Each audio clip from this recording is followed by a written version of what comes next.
나는 대한민국 예비역병장이다. 안녕하십니까. 1980년대 모공시절 군대 이야기를 나누는 예비역병장입니다. 오늘도 저의 옛날 군대 이야기와 함께 추억여행 떠나시죠. 나의 일병시절 167번째 이야기. 11사단 대항군 훈련 8.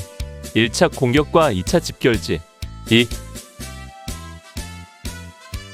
1981년 12월 4일 15시청가 1차 공격에 나선 우리는 7시간 정도의 산악행군을 마치고 작은 야산에 도착했습니다. 키 큰 소나무와 화렵수림이 혼재한 구릉지대에 그 너머로는 밭이 있었습니다.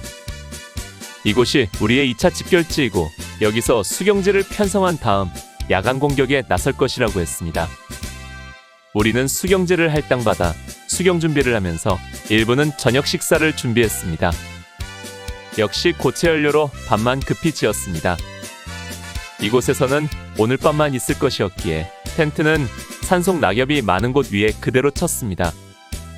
주변에는 참나무 낙엽이 많이 있어서 깔풀을 두툼하게 깔고 텐트를 치니 폭신한 느낌이 좋았습니다. 그런데 대충 준비를 마치고 저녁 식사를 하려는 순간 수경지 뒤 밭 너머 숲속에서 공포탄 소리가 들렸습니다. 또다시 게릴라가 출현한 것입니다. 중대장은 다시 2소대를 빼내 공포탄 소리가 들린 곳으로 보내고 각 소대는 사주경계를 철저히 하면서 신속히 식사를 마치라는 명령을 내렸습니다. 2소대는 식사도 제대로 하지 못하고 화기를 챙겨 숲속으로 달려갔습니다. 우리도 어떻게 저녁을 먹었는지 모르게 허겁지겁 식사를 마치고 애써 쳐놓은 텐트를 걷어 군장을 꾸렸습니다. 그리고 2소대가 돌아오자 곧바로 야간 공격에 나섰습니다. 2소대는 취사도 제대로 하지 못하고 생쌀이나 다름없는 밥을 허겁지겁 먹고 출동 준비를 해야 했습니다. 본래 집결지에 텐트와 군장을 놔두고 공격을 할 예정이었는데 집결지가 적에게 노출되었다고 판단한 중대장이 군장과 모든 장비를 가지고 이동하도록 한 것입니다. 집결지에서 나와 조금 내려가니 꽤 큰 마을이 나왔는데 마을 이름이 김부리였습니다. 인제군 상남면 김부리. 참으로 신기했습니다. 우리가 지난 7월 6번 교육사열을 받으며 행군할 때 지나갔던 곳이 바로 김부리인데 그 마을이 바로 우리 눈앞에 있는 것입니다. 이렇게도 이곳에 올 수 있다는 사실이 믿겨지지 않았습니다. 그제야 나는 지난 7월에 이곳을 지나면서 마을 사람들에게 편리까지 얼마나 걸리는지 물어보았을 때 사람마다 2시간도 걸린다고 하고 한나절도 걸린다고 한 이유를 알 수 있었습니다. 이 김부리 앞산이 우리의 목표였습니다. 우리는 공격계 시선에 도착하여 군장을 벗어 소대별로 정리하고 공격 대형으로 상기하여 명령을 기다렸습니다. 중대장은 소총소대 예비대를 운용하지 않고 목표의 3면을 동시에 공격하도록 부대를 전개했습니다. 우리 기관총은 밭 귀퉁이에 있는 두귀에 총을 설치했습니다. 이미 어둠이 짙어져서 누가 누군지 분간하기도 어려울 정도였고 찬바람은 코끝을 매섭게 훑으며 지나갔습니다. 공격 대기선에서 추위를 참으며 대기하고 있는데 어느 순간 하늘에 한 줄기 불줄기가 솟아오르더니 조명탄이 터지면서 주변이 대낮같이 밝아지고 공격 앞으로 명령이 떨어졌습니다. 우리는 기관총 공포탄을 쏘아댔고 소총수들은 공격을 감행했습니다. 주변은 순식간에 전쟁터가 되었습니다. 공격은 쉽사리 끝나지 않았습니다. 밤 8시경부터 시작된 공격은 10시가 넘어서야 종료되었습니다. 소총수들이 돌격해 올라가면서 우리 기관총은 사격을 중지하고 대기했습니다. 그나마 다행한 일은 소총수를 따라 고지를 오르지 않는다는 것이었습니다.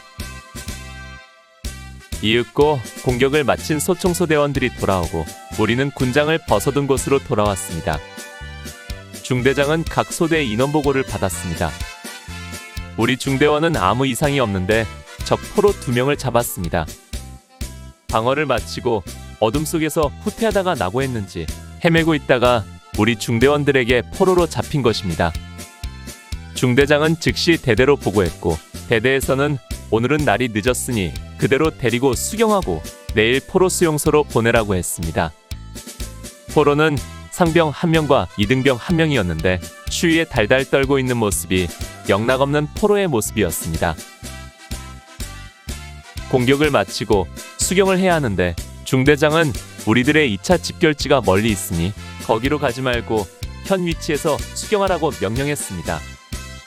그러나 이곳은 산자락이라 비탈져서 수경하기가 쉽지 않은 곳이었습니다. 우리 분대는 적당한 수경 자리를 찾다가 밭 뒤퉁이에 있는 돌무더기를 발견하고 그곳에서 수경하기로 했습니다. 돌무더기 가운데 돌을 밖으로 둥글게 쌓아 그 가운데에 자리를 만들고 산에서 소나무를 잘라다가 바닥과 벽을 막은 다음 그 위에 텐트를 덮어 임시 거처를 만들었습니다. 그러나 텐트 속으로 들어가 보니 앉아 있어도 머리가 천장에 닿을 만큼 낮았고 벽으로 둘러싸은 돌틈으로 한기가 들어와서 너무 추웠습니다. 우리는 그 와중에 추위를 잊기 위해 그 속에서 고체연료로 라면을 끓여 먹었습니다. 그러나 고체연료 특유의 비릿한 냄새 때문에 우리들은 방독면을 꺼내 쓰고 있어야 했습니다. 라면도 제대로 익지 않았고 고체연료의 특유의 냄새가 텐트 안에 가득 찼지만 그래도 따끈한 국물 한 모금을 마시니 좀 살 것 같았습니다. 이때 중대로부터 다시 전달이 왔습니다. 이곳은 수경하기 너무 불편하니 본래 예정되었던 2차 집결지로 복귀하여 수경한다는 것이었습니다. 중대장 생각으로 조금이라도 휴식 시간을 더 주기 위해 내린 결정인데 수경하기에 지형 조건이 너무 좋지 않았던 것입니다. 우리도 불편한 텐트 속에서 밤을 지낼 일이 꿈만 같았는데 좀 시간이 걸리더라도 그곳으로 돌아가는 것이 나을 것 같았습니다. 우리 분대는 그나마 임시 텐트를 치고 라면까지 끓여 먹었는데 나중에 나와서 보니까 그때까지 텐트 칠 자리조차 정하지 못해 서성대는 분대가 대다수였습니다. 우리는 다시 군장을 메고 장비를 챙겨 30여 분을 걸어 애초에 2차 집결지로 돌아왔습니다. 그리고 저녁 때 텐트를 쳤던 그 자리에 다시 텐트를 치고 잠자리에 들었습니다. 시간은 밤 12시가 넘어가고 있었습니다. 새벽 4시에 기상하여 종일 산악행군의 공격까지 고단한 하루였습니다. 오늘 추억여행에 함께 해주셔서 감사합니다. 다음 이야기를 기대해주시고 구독과 좋아요 부탁드립니다. 항백